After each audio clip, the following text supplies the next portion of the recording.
அன்பான சகோதரர்களும் சகோதரிகளும், இன்று நாம் மிகவும் மனதை நிகழ்விக்கும் ஒரு அமலை பற்றி பேசப் போகிறோம். ஒவ்வொருவரின் இதயத்திலும் ஒரு ஆசை இருக்கிறது. அல்லாஹ்வின் வீட்டை காண வேண்டும், கஃபாவை நேரில் பார்க்க வேண்டும், உம்ரா செய்ய வேண்டும். இந்த ஆசை ஒரு சாதாரண விருப்பம் அல்ல, இது ஒரு அழைப்பு. அந்த அழைப்பை பெறுவதற்கான ஒரு சக்தி வாய்ந்த அமல் குறித்து நாம் இப்போது அறிந்து கொள்வோம். இந்த அமல் மிகவும் பரிசோதிக்கப்பட்டது. இதை நம்பிக்கையோடு தொடர்ந்து செய்வோருக்கு இன்ஷா அல்லாஹ் விரைவில் உம்ராவிற்கான வாய்ப்புகளை திறந்து வைப்பான். சிலருக்கு அது எதிர்பாராத விதமாக வரும், சிலருக்கு அது ஒரு அழைப்பாக உணரப்படும். ஆனால் முக்கியமான நிபந்தனை என்னவென்றால், இந்த அமலை முழு யக்கீனுடன் செய்ய வேண்டும். இந்த அமல் செய்ய வேண்டிய நேரம் மிகவும் முக்கியமானது. 5 வக்து பல்லான தொழுகைகள் முடிந்த உடனே சலாம் கொடுத்தவுடன் எந்த தாமதமும் இல்லாமல் இந்த தல்பியாவை ஓத வேண்டும். لبيك اللهم لبيك لبيك لا شريك لك لبيك إن الحمد والنعمة لك والملك لا شريك لك لبيك اللهم لبيك لبيك لا شريك لك لبيك إن الحمد والنعمة لك والملك لا شريك لك. இந்த தல்பியாவை 7 முறை ஓத வேண்டும். யாருக்காவது நேரம் குறைவாக இருந்தால் சுன்னத்தான தொழுகைகளுக்கு பிறகும் இதை செய்யலாம். ஆனால் சில முக்கியமான நிபந்தனைகள் உள்ளன.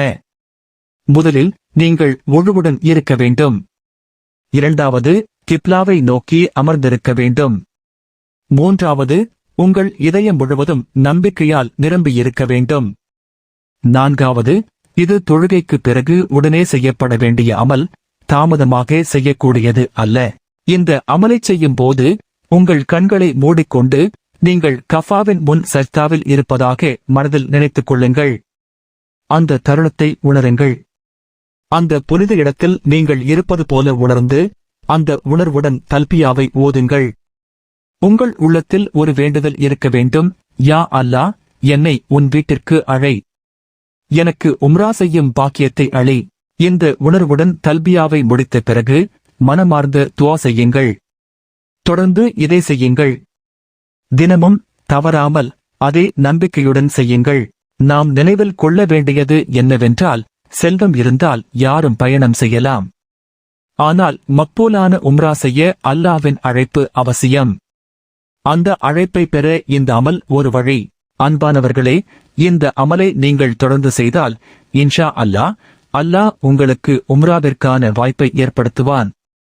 நம்மில் ஒவ்வொருவருக்கும் அவனுடைய வீட்டிற்கு சென்று மனம் நிறைந்து உம்ரா மற்றும் ஹஜ் செய்யும் பாக்கியத்தை அல்லாஹ் வழங்குவானாக. ஆமீன். இது போன்ற இனிமையான இஸ்லாமிய வஜியா தொடர்ந்து கேட்க எங்கள் சேனலை சப்ஸ்கிரைப் செய்யுங்கள். இந்த வஜியா உங்களுக்கு பயனுள்ளதாக இருந்தால் லைக் செய்து நன்மை பரவ பிறருடனும் பகிருங்கள்.